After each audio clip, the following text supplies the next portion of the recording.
नमस्कार दोस्तों, एक बार फिर हमारे YouTube चैनल पर आपका स्वागत है। मैं संध्या राजपूत, हिंदी प्रवक्ता, पहलवान गुरुद्दीन ग्रुप ऑफ कॉलेज। यदि आपको हमारा वीडियो पसंद आता है तो हमारे चैनल को लाइक, शेयर और सब्सक्राइब जरूर कीजिए। दोस्तों, आज मैं आपको हिंदी व्याकरण में लेकर आई हूँ समास।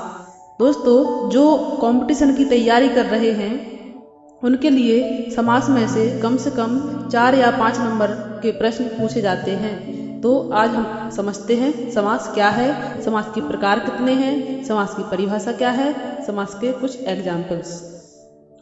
दोस्तों, समास क्या है? समास 2 या 2 से अधिक शब्दों के योग से जब एक नया शब्द बन जाता है तब उसे सामासिक शब्द या उन शब्दों के योग को समास कहते हैं। दोस्तों, अब हम समझते हैं समास की विशेषताएं क्या हैं। समास में कम से कम 2 शब्द या 2 पदों का होना आवश्यक है, क्योंकि कोई एकमात्र शब्द समास नहीं हो सकता। जब कोई 2 पद या 2 शब्द मिल जाएंगे तभी वह समास माना जाएगा। अगला पॉइंट है ऐसे मेल वाले 2 या अधिक पद मिलकर एक हो जाते हैं। अगला पॉइंट, मिलने वाले पदों के विभक्ति प्रत्यय का लोप हो जाता है, यानी जब 2 शब्द आपस में मिलते हैं तो उनके बीच में जो विभक्ति होती है उसका लोप हो जाता है। वो अदृश्य रूप में तो रहती है पर वो प्रत्यक्ष रूप में नहीं दिखाई देती। इस प्रकार से अब हम समझेंगे समास कितने प्रकार के होते हैं। दोस्तों, समास 6 प्रकार के होते हैं। समास, पहला समास है अव्ययी भाव समास, दूसरा तत्पुरुष समास, तीसरा कर्मधारय समास, चौथा बहुब्रीहि समास, पांचवा द्वंद्व समास और छठवां द्विगु समास। पहले हम जानेंगे अव्ययी भाव समास क्या है। जैसा कि नाम से ही सिद्ध हो रहा है, अव्ययी भाव समास। अव्यय का मतलब होता है लोप हो जाना या अदृश्य हो जाना, तो यानी जहां पर पहला पद अव्यय हो और दूसरा पद संज्ञा हो उसे हम अव्ययी भाव समास कहते हैं। जैसे लिखा है यथाशक्ति, तो यहाँ पर पहला शब्द यथा है और दूसरा शब्द शक्ति। यथाशक्ति इसका अर्थ होगा शक्ति के अनुसार। तो यहाँ पहला शब्द शक्ति के अनुसार, तो यहाँ पर जो समास बना हुआ है वो है यथाशक्ति। तो यहाँ यथा अव्यय है और शक्ति है संज्ञा, शक्ति के अनुसार, यानी अनुसार शब्द जो आया है वह अव्यय है। और भी एग्जाम्पल, जैसे लिखा है बेकाम यानी बिना काम का, तो जो बिना शब्द है वो अव्यय है और काम शब्द है जो वो संज्ञा है। जैसे लिखा बददस्तूर यानी दस्तूर के साथ, दस्तूर यहाँ संज्ञा है और बद यानी के साथ, दस्तूर के साथ, तो यहाँ साथ शब्द अव्यय है। जैसे लिखा है यथारुचि, रुचि के अनुसार, रुचि शब्द संज्ञा है और अनुसार अव्यय। आजन्म, तो यहाँ जन्म संज्ञा है और आ अव्यय। तो दोस्तों, यहाँ पर हमने समझा है अव्ययी भाव समास, तो यानी जहाँ पहला शब्द अव्यय हो और दूसरा संज्ञा। संज्ञा का मतलब किसी भी वस्तु या किसी भी व्यक्ति का नाम। तो पहला शब्द अव्यय हो और दूसरा संज्ञा हो तो उसे हम अव्ययी भाव समास कहते हैं। और ज़्यादातर ऐसे शब्दों में शब्द के आगे बद लिखा होगा या बे लिखा होगा या यथा या प्रति शब्द लगा होगा, तो इनको देखकर हम समझ जाएंगे कि यहाँ अव्ययी भाव समास है। दोस्तों, अब हम समझते हैं अगला समास तत्पुरुष समास। तत्पुरुष समास, दोस्तों, इस समास की परिभाषा है जिस समास का उत्तर पद यानी अंतिम पद प्रधान हो उसे तत्पुरुष समास कहते हैं। इसमें बाद वाले पद की प्रधानता होती है।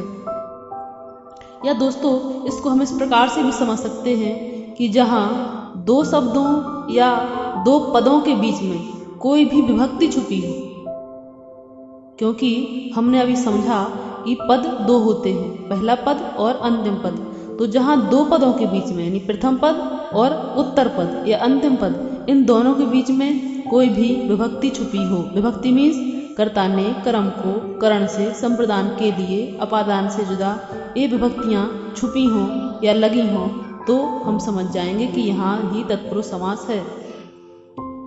तो तत्पुरुष समास भी 6 या 7 प्रकार के होते हैं। जैसे हमने कहा सुख प्राप्त, तो यहाँ पहला पद सुख हो गया और दूसरा शब्द प्राप्त, सुख प्राप्त। तो यहाँ बीच में विभक्ति छुपी है। क्या छुपी है? सुख को प्राप्त। गगन चुंबी, तो गगन और चुंबी के बीच में क्या छुपा है? गगन को चूमने वाला। पॉकेट मार, पॉकेट को मारने वाला। स्वर्ग प्राप्त, स्वर्ग को प्राप्त। यानी जो बीच में विभक्ति लगी हैं पर वो दिखाई नहीं दे रहे, तो यहाँ तत्पुरुष समास होगा। जैसे लिखा है नेत्रहीन, नेत्रहीन में कौन सा समास है? तो नेत्र से हीन, तो यहाँ से नामक शब्द है वो क्या है? विभक्ति। तो जहाँ भी 2 पदों के बीच में विभक्ति लगी हो तो वहाँ हम समझेंगे कि वहाँ तत्पुरुष समास है। जैसे रस भरा यानी रस से भरा, तो यहाँ से शब्द है वहाँ तत्पुरुष समास है। तुलसी कृत, तुलसी के द्वारा कृत या तुलसी के द्वारा रचित, तो यहाँ बीच में के द्वारा आ गया। और भी शब्द रोगग्रस्त, रोग से ग्रस्त। शोकाकुल, शोक से आकुल। क्षुब्धा पीड़ित, क्षुधा से पीड़ित यानी भूख से पीड़ित। शोकग्रस्त, शोक से ग्रस्त। तो जहाँ भी 2 पदों के बीच में कोई विभक्ति छुपी हो तो वहाँ निश्चित ही तत्पुरुष समास होगा। और भी एग्जाम्पल देखते हैं। अब दोस्तों यहाँ पर सबसे बड़ी बात क्या आती है, उसमें पूछता है कि यहाँ कौन सा तत्पुरुष है, क्योंकि तत्पुरुष 7 प्रकार के होते हैं। जैसे कहा नेत्रहीन में कौन सा तत्पुरुष है? तो नेत्र से हीन, यहाँ से आया है। तो कर्ता ने कर्म को करण से, करण कौन से नंबर पे आता है? तृतीया में। तो दोस्तों यहाँ पर करण तत्पुरुष समास है या तृतीय तत्पुरुष समास है। जैसे पूछा गंगा जल, गंगा का जल, तो यहाँ बीच में क्या आया है? का। तो का नामक शब्द है। का कर्ता ने कर्म को करण से संप्रदान के लिए अपादान से जुदा संबंध काकी के, संबंध काकी के कहाँ आया? षष्ठी विभक्ति में। तो दोस्तों यहाँ पर संबंध तत्पुरुष या षष्ठी तत्पुरुष समास है। जैसे लिखा आप बीती, आप बीती में कौन सा तत्पुरुष समास है? तो इसका अर्थ हो रहा है आप पर बीती। तो पर कहाँ आता है? कर्ता ने कर्म को करण से संप्रदान के लिए अपादान से जुदा संबंध काकी के अधिकरण में पे पर। तो अधिकरण, यहाँ पर अधिकरण तत्पुरुष समास है। दोस्तों इस समास को समझने के लिए पहले हमें कारक विभक्ति और चिन्हों को समझना पड़ेगा, तभी हम तत्पुरुष समास को अच्छे से समझ सकते हैं। तो हम आशा करते हैं कि आपको तत्पुरुष समास समझ में आया होगा।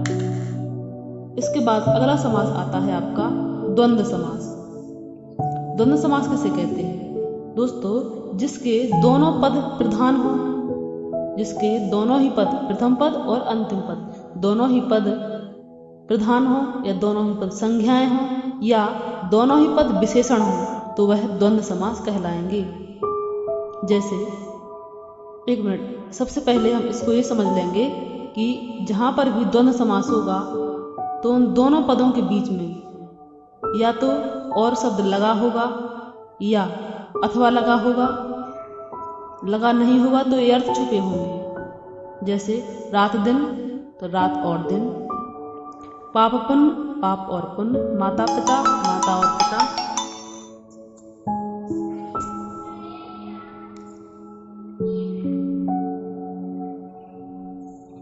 देश विदेश, देश और विदेश। लब कुश, लब और कुश, यानी जो और शब्द उसमें लगा नहीं होगा। लब कुश, लब डैश कुश, उसके बीच में एक डैश सा शब्द लगा होगा, उसको देखकर हम समझ जाएंगे कि यहाँ द्वंद्व समास है। तो यहाँ पर पहला शब्द, जैसे पहला शब्द ने कहा माता और पिता, तो माता और पिता यहाँ दोनों ही पद प्रधान है। पहला माता, दूसरा पिता, यह दोनों ही सब संज्ञा है। माता भी संज्ञा और पिता भी संज्ञा। जैसे हमने कहा ऊपर नीचे, दोनों ही पद विशेषण हैं। ठीक है। इसके बाद अगला समास आता है आपका बहुव्रीहि समास। बहुव्रीहि समास क्या है?